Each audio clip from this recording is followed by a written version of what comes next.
thank you all for being here on July the 11th, start sort of the 4th of July weekend on the heat. Let me get the accents out of the way first. Grew up in South Africa, lived in London for a while, and I've been living temporarily in Texas for over 30 years. So I guess yeah, very far. Yeah. Yeah, kind of been here a while. So I'm a business guy more than a technology guy. And I say that up front because whoever asks a technology question I can't answer wins a very dubious prize. And that's an hour with my technology partner. So be warned. Most of my background has been in business building, in the context of figuring out what a business would look like, what the marketers were going after, what our customers care about, what the value proposition is, and setting a strategy for the growth behind it. And I've done that most recently with Accenture, and I put this in here to kind of give you a background of, I'll explain why I'm very passionate about what I'm going to talk about tonight. But in my last go around at Accenture, I kind of ran through the whole gamut from starting with mobile apps, a very amusing relationship with Apple, into IoT. I ran a relationship with Intel for a couple of years when they asked us to sell gateways over 10 years ago when there were no apps to run on the gateways. That was a very fun, interesting experience. I'll come back to that. And then I was the North America IoT lead for a number of industries. And then ultimately, as in good Accenture fashion, we decided to change the name to something nobody understood. And we called it Product X, which essentially was our connected products business. And what that was what we called an end-to-end string of pearls group of acquisitions, running from product design through hardware into software, through all the engineering, into support and all that kind of stuff. And it was an interesting group of people. I learned a lot from them, and that's what I did at Accenture before all politics hit and I left. So how did I get where I am now with PrivacyChain? 3 years ago, I was thinking about semi-retiring. And then I ran into a guy who has built something. I've known him on and off for many, many years. And he told me a story about what he'd done most recently and said, have a look at it. So I did. And the rest is history. And like I say, I'm a business guy. But what he's built, I think, is incredibly important in a number of different ways. And that's what gets me up in the morning. It's also incredibly disruptive. And I will ask you as we go through this to be polite with your questions. Okay? Because there's some things you're going to hear tonight that are going to make you go, what are you talking about? But I do it. So it's been interesting 3 years taking PrivacyChain from what it is, which is a platform which we built, to take it into customers and take it into VCs. And I can tell you that VCs, to a man and a woman, hate it. We blow up half their portfolio. So it's been a very interesting 3 years. I still do it because, as you'll see through this presentation, what's happening in the world around us makes what we do that much more important. So that's my background. And please interrupt, right? We'll have questions at the end if you wish to, but if you something you want to clarify, like I said, the technology prize gets my partner. All right. So I want to start with a dinosaur, so I'll come back to it, and then talk about an elephant, which will clarify a little bit about what I'm going to talk about. Then I'll do a couple of slides on PrivacyChain itself, and then I'll try and bring it to life around drones and what's going on around us with drones. Because it's one of the use cases that has become most relevant to what we're talking about, and it's got a lot of interest.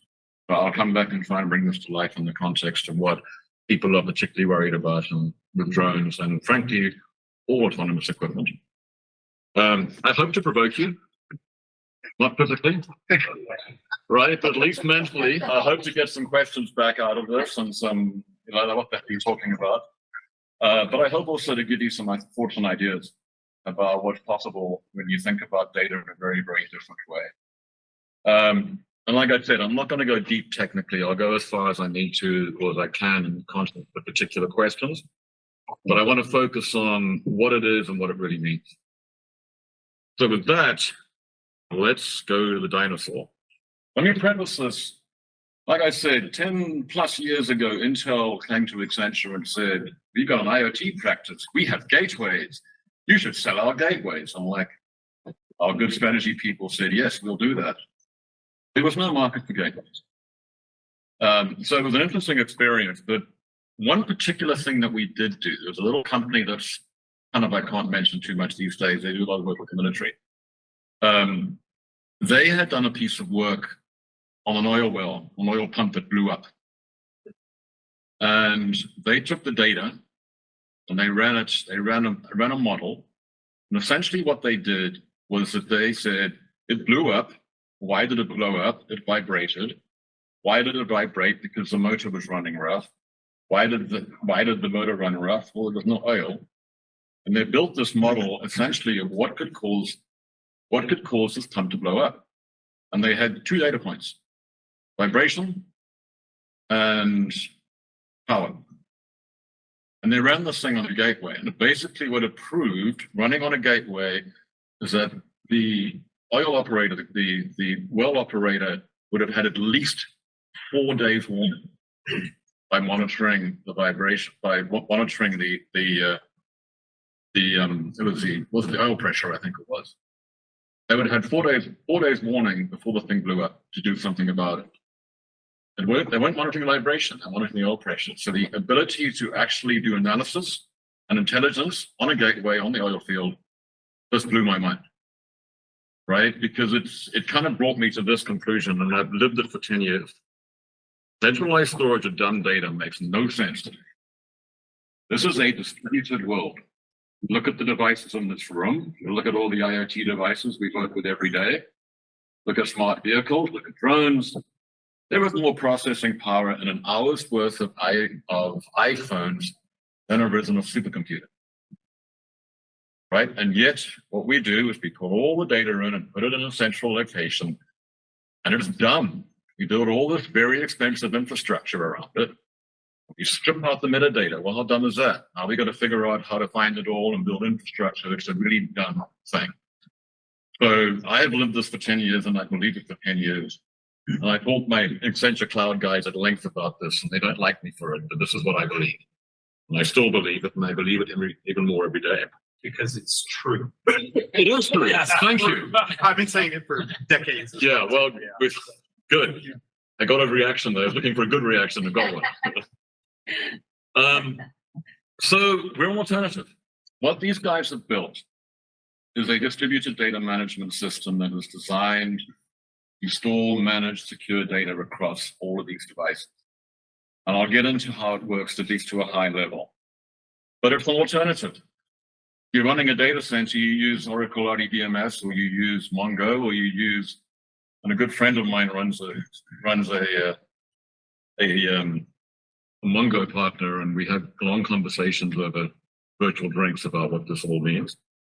But it's an alternative to what's out there. So think of it that way when we go through this, right? Instead of save to Oracle, it's save to PrivacyChain. So think of it that way in the context of this conversation. Right, so it's any data on any device. We are completely data agnostic, and we are device agnostic. And what part of the, and I'll magic of this, I call it magic, the IP is all in the architecture. This is a standard tech stack with an architecture which is designed to support all these devices and different data types. And a lot of what's built into it is how you know what data needs to be where on what device for how long, and how do you automate and manage that process. I'll talk a little bit more about that, but that's what this is designed to do, which is the data performance piece. That dumb data thing we talked about, let's just put it all there and leave it there, right? So what do you want? What format do you want it in? When do you want it? How long do you want it? That's it. Move it in, move it out, kill it. And that's what this is designed to do. Okay, now for the elephant. PrivacyChain, blockchain? Yes, but not the way you think it is. Right? Blockchain is not tokens. We use blockchain, but we do not use a single blockchain. We do not do proof of work or consensus. We take data, bring it into PrivacyChain, and we store it, each individual file on its own blockchain. I'll come back a little bit and talk about what this means. So if we have a sensor stream, or if we have a doing a contract, we'll take that contract and it'll be on its own blockchain. You can't do what we do with a single stupid everything on a single blockchain. It's insane. Right? It's like trying to store data on a financial system. It's nuts. So we have stripped out the tokens, proof of work, consensus, and we use blockchain for what it was originally intended, which is data storage and data immutability. We do it on micro. By each record on its own blockchain. I put that out there because when we go through this, you're like, you can't do that with blockchain. No, you cannot, but you can if you do it this way. Okay, so that's the elephant. The elephant's gone. I had to bring the elephant in, I'm African. All right. So a couple of key principles that high level. PrivacyChain is a distributed architecture, right? So this centralized data storage is a node in a network of devices. That data warehouse or data sitting in North Dakota is a node, as is your cell phone. It's a node. We manage data across all of these different nodes and facilitate the movement of data between nodes, whether that node is a centralized data center in North Dakota, or it's a mobile phone, or it's a gateway sitting on an idle field. So it's a decentralized architecture. Can I ask a quick question? Of course. So like a device like this, let's say, this is a node, decentralized architecture. How many blockchains are you looking at the number of constituent services on this device to define how many blockchains that you would write for it? How many pictures do you have on that? What's that? How many pictures do you have on that? 10,000? No. So 5,000? you've got 10,000 blockchains. Okay. And before you ask about performance, if you look at it I got into the performance thing. I was going to leave it till near the end. All right. He pulled you in. Let's hit it because it's another of the elephants in the room. If you take a record, just a file, a photograph, or a document, or PowerPoint, Yep. and you do what we do with it at the individual file level, you may add 10%.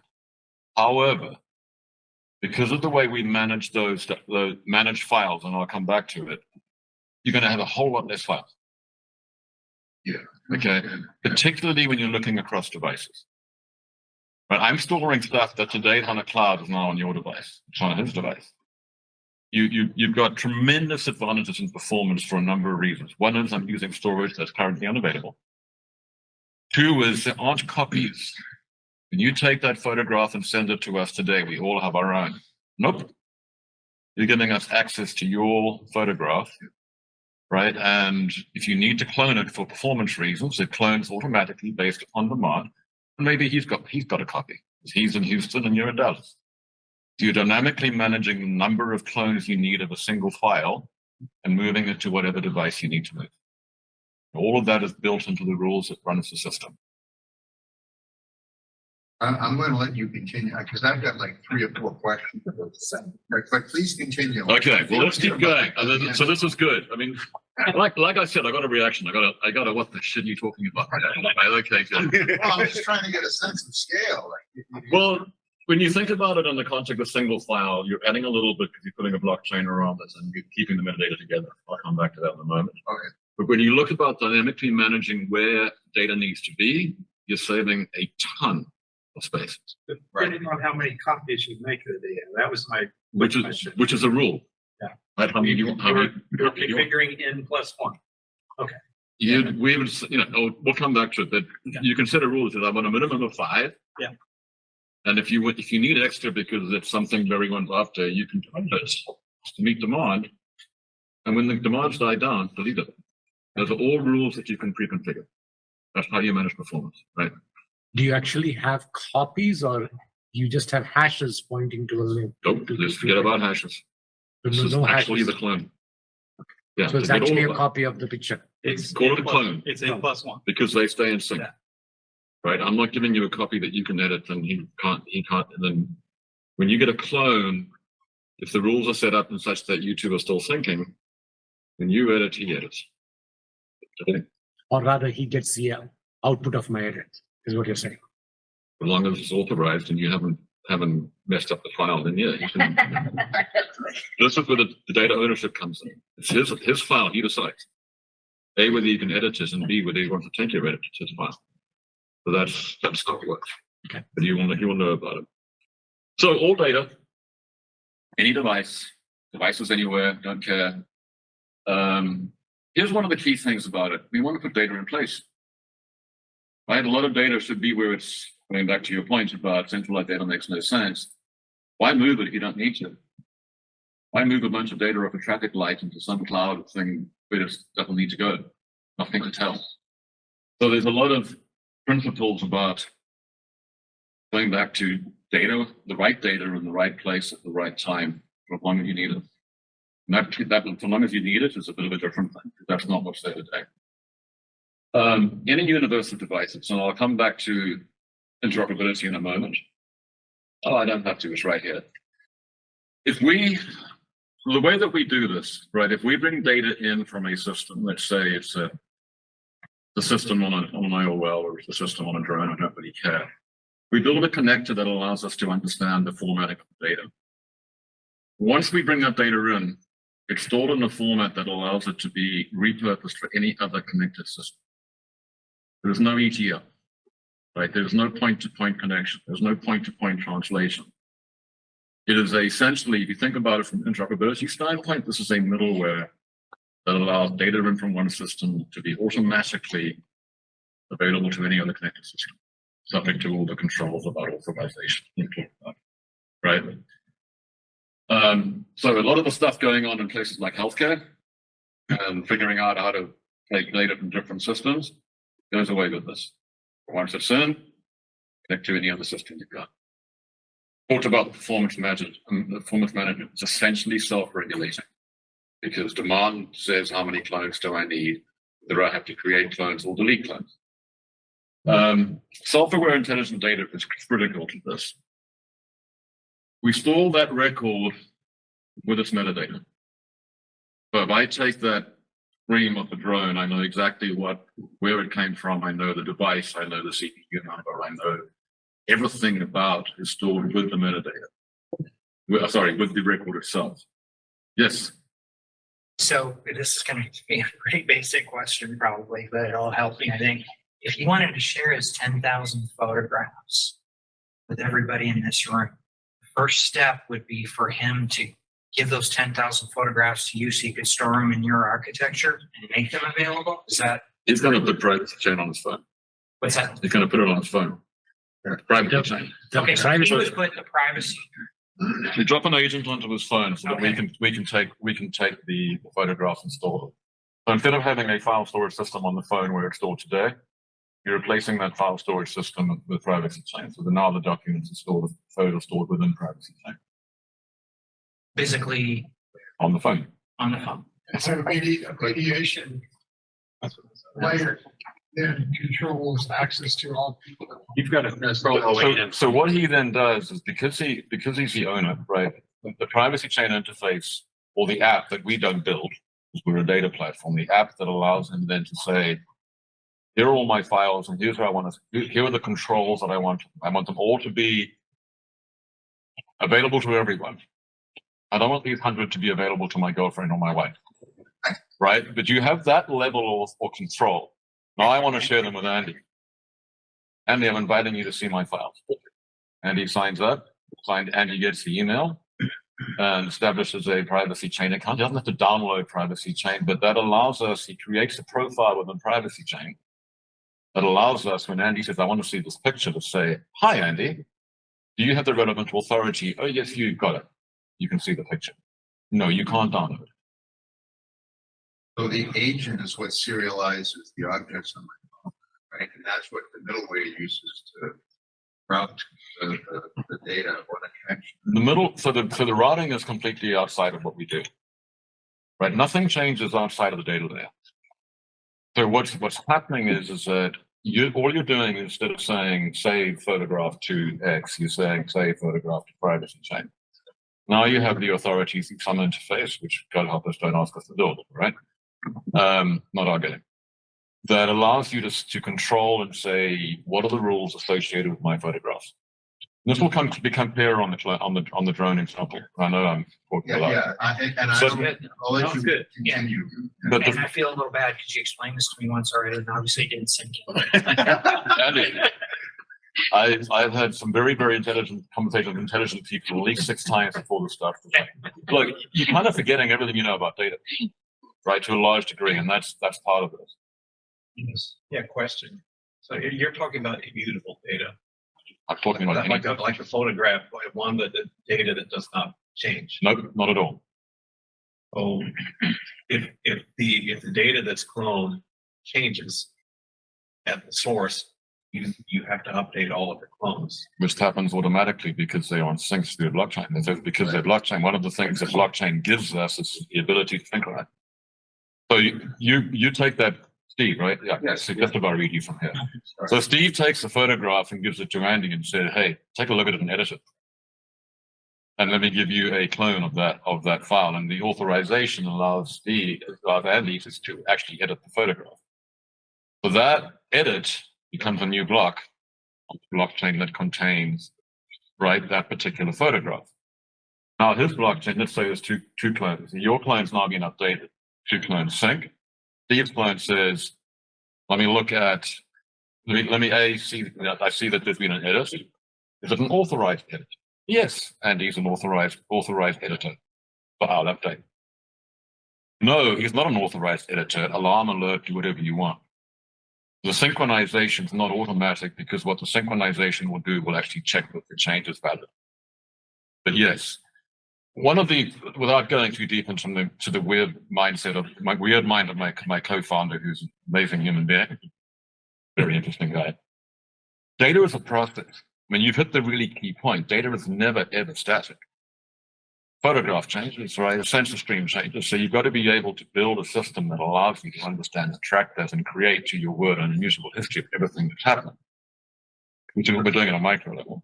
When you think about it in the AI context, we're establishing provenance and lineage at source at the individual record level. Quick question. In the same example of Steve's photograph, Andy makes an edit. He's authorized to make the edit. Mhm. And then Ed is also gets a clone. He's authorized to make the edit. So now what gets stored? Is it the update that Ed makes is the only one that gets stored, or all 3 are stored in the blockchain for the photograph? So remember that, so think of this, you've essentially got 3 photographs which are cloned, but they're 3 separate blockchains. So at some point in time, if it's happening at the same time, you've got 3 clones of it. You've got the original Steve Scott, you've got Andy's edit, and you've got Ed's edit. The 3 sync, right? Now Steve has said, has the ability to say, I want to look at Andy's first and then Ed's. Okay. So the actual execution of how those edits are made is a business rule, which he defined. Okay. But the point is that all three clones are going to exist at all times.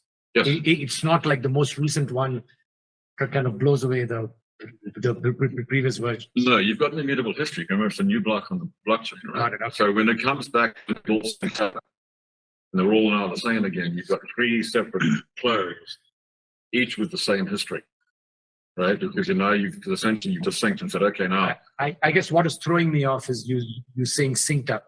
Synced up just means that they all have the same history now. They do, and they're the same. So the photograph is now the same, and the history is now the same. Okay, and that stays that way. This is why we do backup at the record level as well, just FYI. So principle 2, and I'm conscious of time because I've got We to can go over if we need to. Yeah. That's up to you guys. Know that if you need to leave, go ahead. But if the conversation is going strong, we're going to continue on. At some point, you're going to have to Do the get. morning, baby. You don't have This morning, yeah. That's okay. I'm here as long as you need me. You're going to bring the drinks in here. Perfect. So the second principle is this idea of individual data rights, right? And so what essentially that means is that every individual record, call it a file, whether it's a sensor stream, and you can define it as you wish it to be. It could be a sensor reading, it could be a sensor stream. But simplest argue, let's take it as a video taken by a drone, because we're going to talk about drones at the moment. That is a single file. Let's say it's a 10-second drone. drone takes 10-second videos or 10-minute videos, doesn't really matter. Each video is its own file. That file is an individual data object, and we attach everything to that file, right? The security is at that level. There you go, right? You're setting a class. One video is one object. Essentially, without getting too technical about it, we're wrapping it in an object with its metadata, we're encrypting it, and you're able to attach controls at that same level, which gets really, really interesting in the military world. Okay. Self-aware, store the metadata, and let me address why this is really, really important. Every file is directly findable by a query because the metadata is with the file. So I have this document, or I have Steve's photograph, and Larry back there has got access, is allowed to search through Steve's photographs and says, I want to see all photographs from Steve that have these 3 characteristics. There's no table.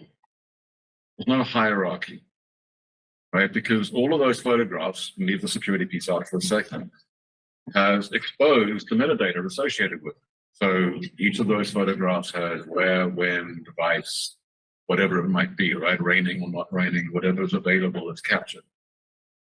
You know, all photographs edited by Andy. That's a piece of metadata that's attached. So every record is directly findable. So there is no MDM. There's no tables associated with us. And part of the, as I said, this is an architecture IP play, right? Part of the architecture is we've essentially created DNS for data. You write a query, we go find the individual data records that have matched that query, find the ones that are nearest to you, and then we assemble them, and we deliver them in the format that your system expects. Right? Because we strip format out on the way in and we attach format on the way out. That's what I mean by directly findable.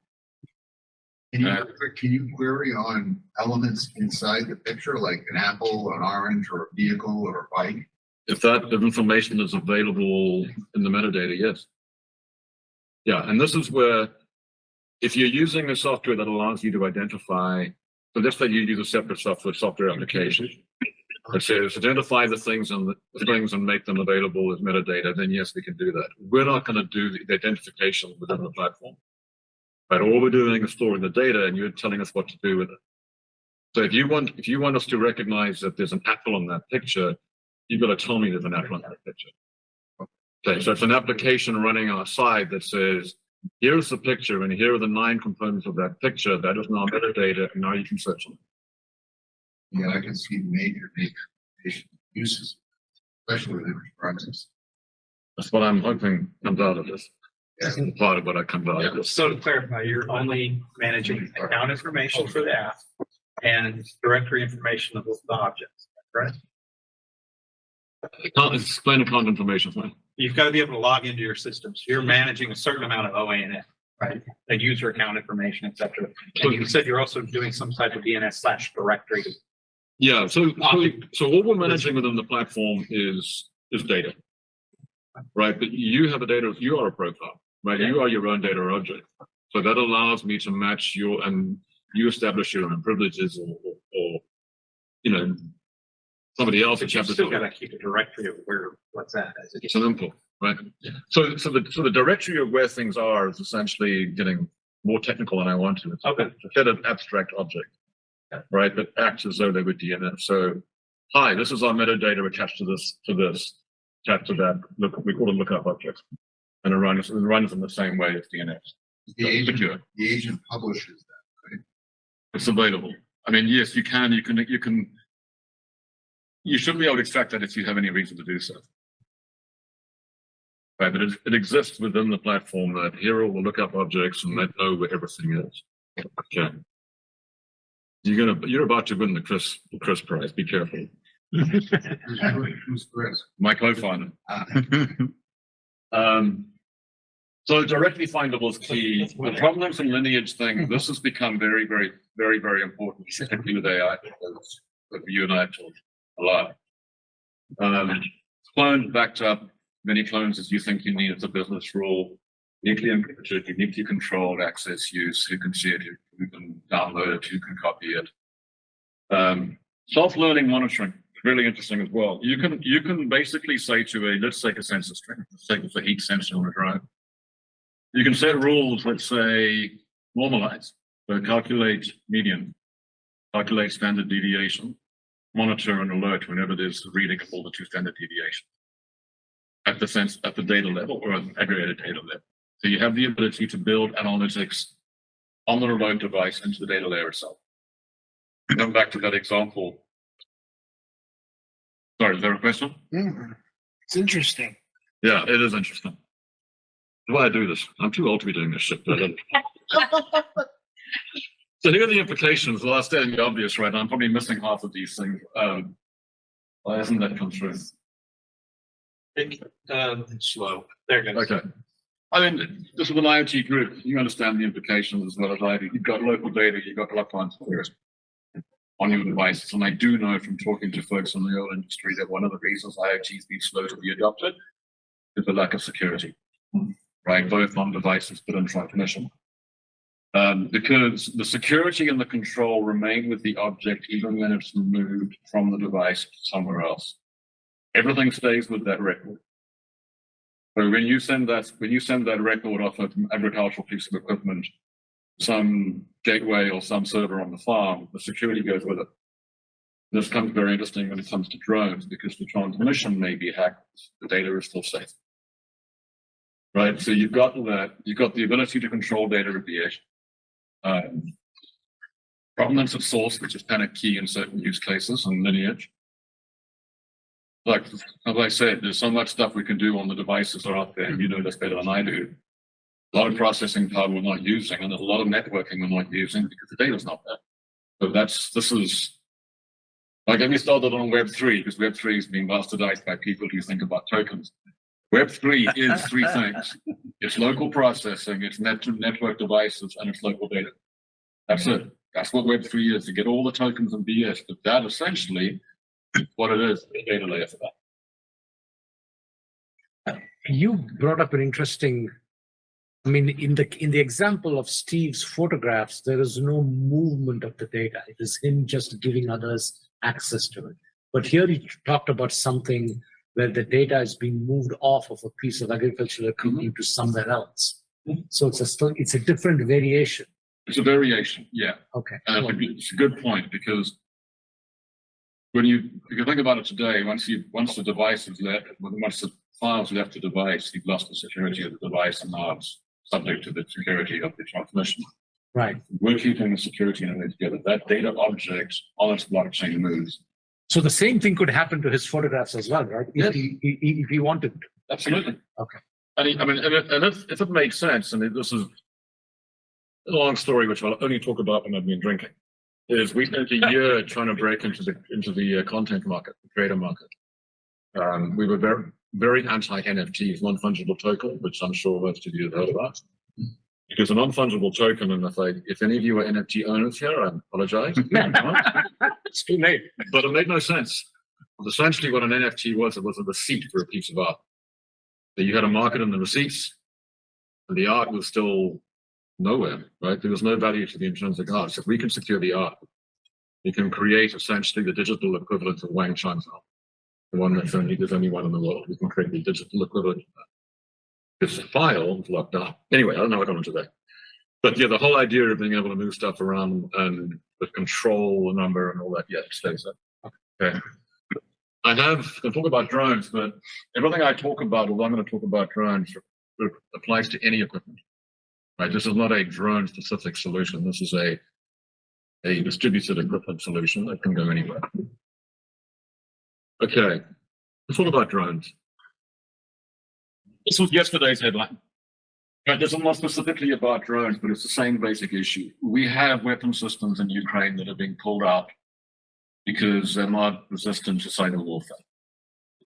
Russians have figured out how to intercept and basically screw up precision bombs, drones, missiles, to the point that the hit rate on one of those weapon systems went from 70% to 6% in a matter of weeks because they jammed them. Right. So this is the topic that I talk about because it's become very relevant. It's become very real, and there's a lot of buzz about it.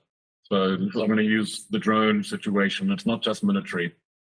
It'll also, there's obviously applicability, as Larry and I were talking earlier about drones, domestic drones as well, that are commercial. But the drone use case is one that's top of mind, so I use it to illustrate, especially for Tom's sake, about what we can do in the context of some of these issues. Right, so I'll preface this by saying that a number of you probably know more about drones than I do and what the issues are. But in the conversations that I've had, and there have been several, moving from indirect stuff coming up with Ukraine directly, you can sort of drop this down into a couple of reasonably simplistic issues, right? Security of data on the drone. You think back to Afghanistan and all the equipment we left behind there with a ton of data we lost and all that equipment. So there's an issue of data on the drone itself. There's an issue of data on the transmission. So this is where all the spoofing and stuff's coming in. The third one is probably the one that's most interesting, and the one that comes up all the time, is one of two things. The equipment is being interfered with, or the missiles or the drones are being interfered with. Either just being jammed, who knows, or it's malicious data. So it's spoofed GPS data saying, not go there, go there. And that's a lot of what is being talked about in these articles that I'm reading. So I'm going to talk about them both. And I have the one in gray because I can't stop jamming. I can provide some things that help get around it. But the actual jamming where it's just noise, I can't stop someone jamming it.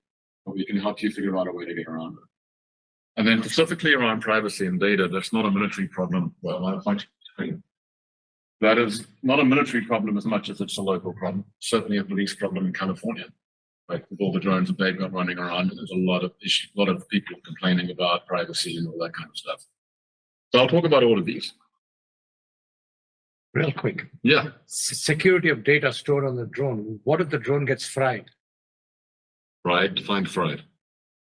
It gets blown up. So, okay. So that data is lost, so it's not an issue, or is there some? No, it is always an issue. So the drone gets shut down. Yeah. Well, let me go to the instance here. Right. I can use the word fried. Because here's what happens in that particular context.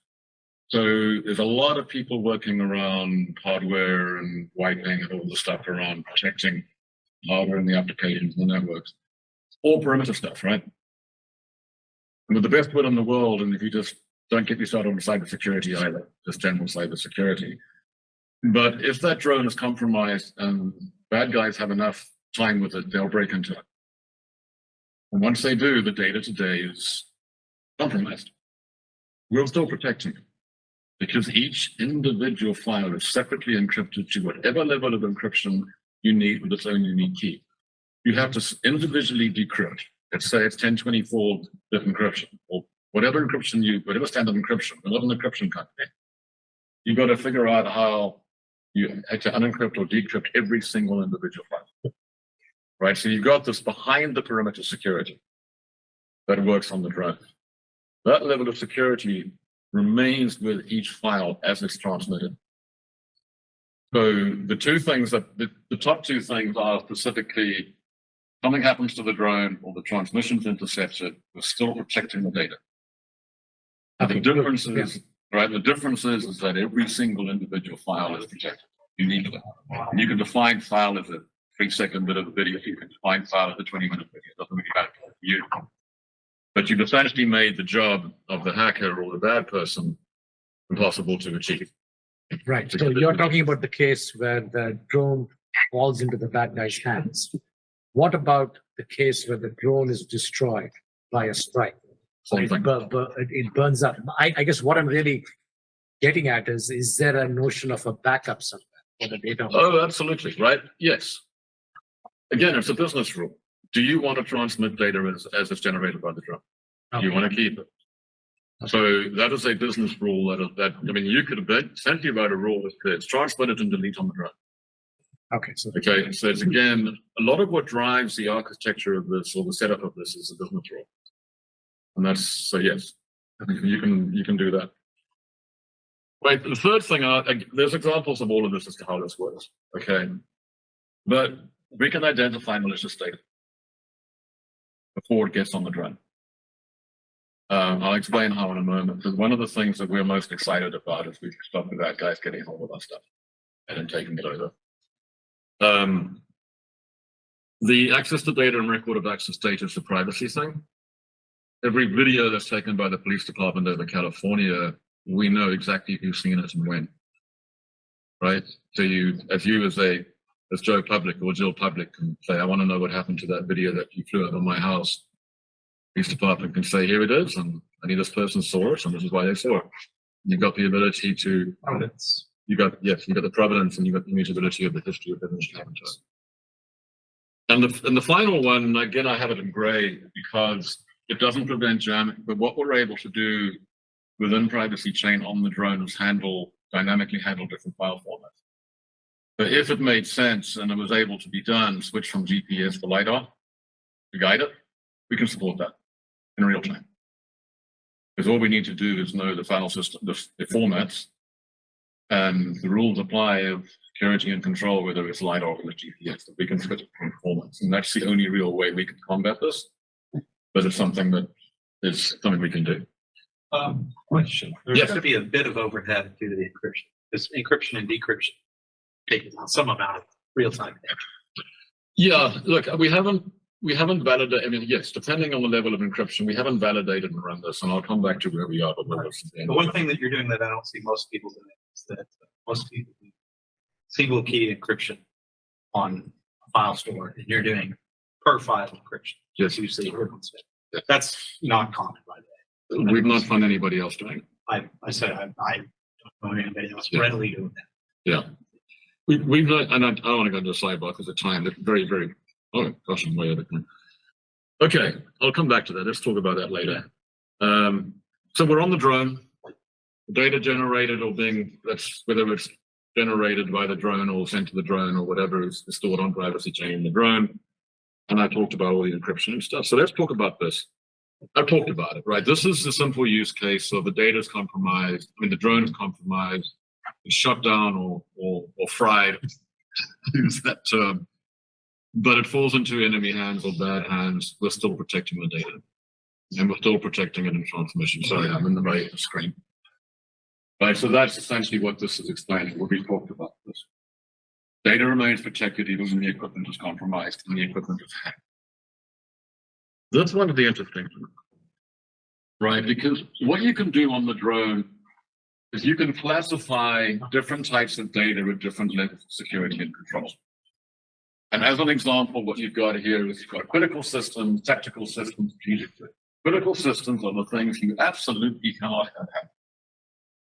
Weapon systems, GPS coordinates.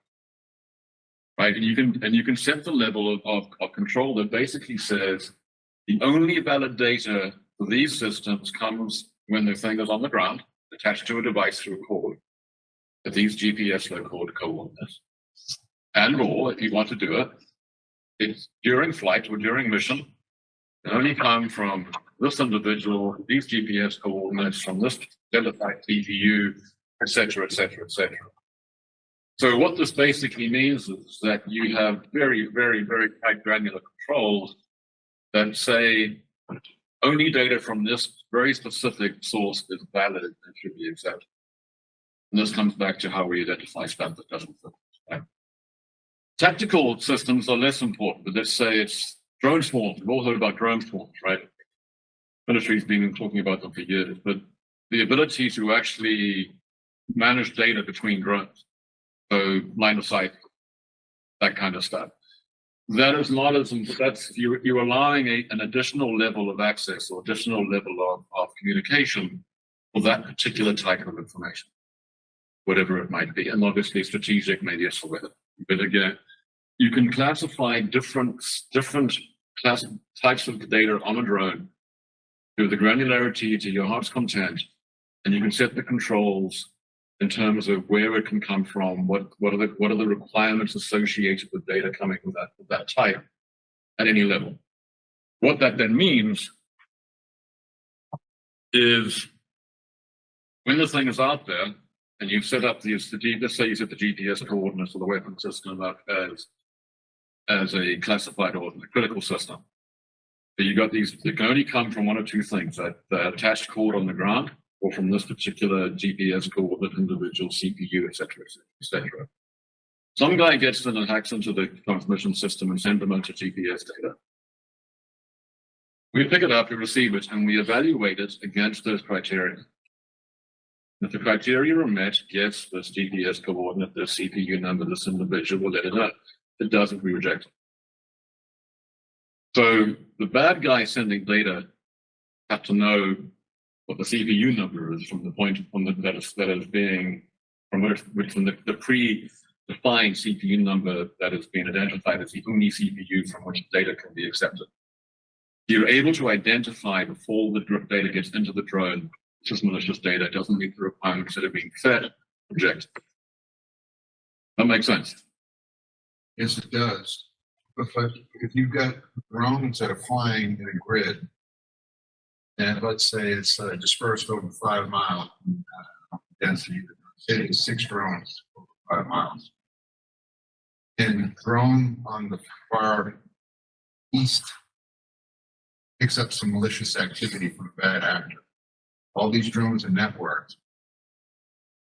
Now, is it the drone that's on the far east that is the only one that's at risk of being compromised because they're all networked now, or are they all?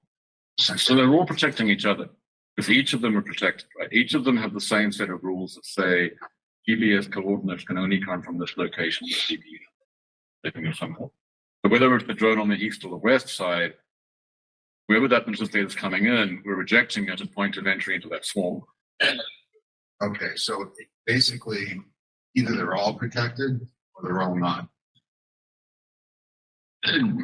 Simplistically, yes. Yeah. I mean, you could set up different controls for different drones in the swarm, but that's complicating things in a very unnecessary way.